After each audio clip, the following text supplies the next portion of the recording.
Imagine setting a trap to protect your illegal crops only to become its victim. Deep in the woods, a man stretched a nearly invisible piano wire between the trees to keep people away from his hidden crops. But weeks later, he raced through the forest on his quad bike and completely forgot about the trap. The wire caught him across the throat, violently throwing him from the bike. Hikers later found his lifeless body beneath the wire. When police investigated, they discovered several other hidden traps scattered throughout the area, all of them placed by the man to protect his illegal crops. What happens when a nearly invisible wire meets a human body moving at high speed? Well, the answer is far more terrifying than it sounds, and the physics explains exactly why these traps can be so deadly. The biggest danger here comes from momentum. A person riding a quad bike has significant mass, and once that mass is moving quickly, the rider carries a large amount of kinetic energy. That energy has to go somewhere when the movement suddenly stops. A thin wire is particularly dangerous because it concentrates force into an extremely small area. Think about the difference between being hit with a pillow and being hit with the edge of a metal ruler. Even if the overall force were similar, the smaller contact area creates much greater pressure. That is exactly why an almost invisible wire can become so dangerous when someone encounters it unexpectedly.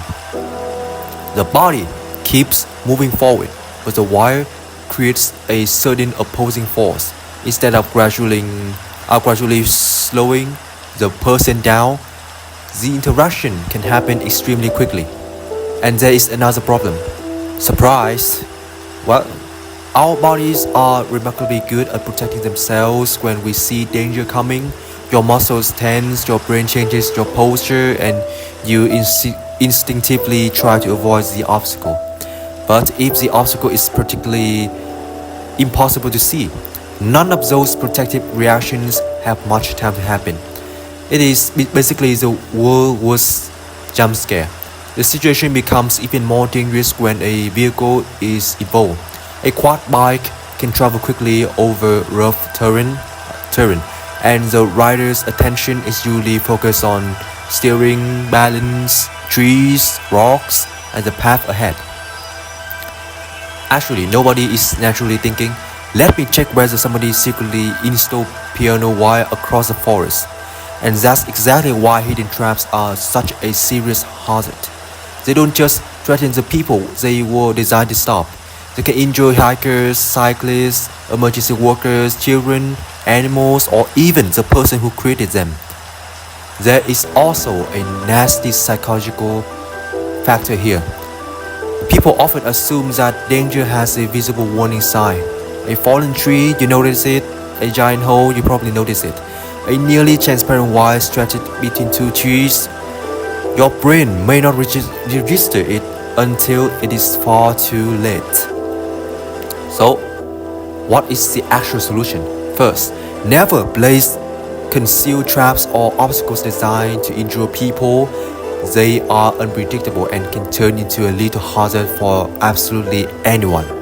Second, property owners who need security should use methods that are clearly visible and designed to deter rather than physically injure. Proper fencing, lighting, camera, signs, or little security systems are dramatically safer. And for people exploring unfamiliar wooded areas, awareness matters. Stay on established paths. Avoid suspiciously isolated areas. And remember that remote locations can contain hazards that are impossible to see immediately. The most disturbing part of this story isn't simply that a trap was dangerous, it's that the trap didn't care who walked into it.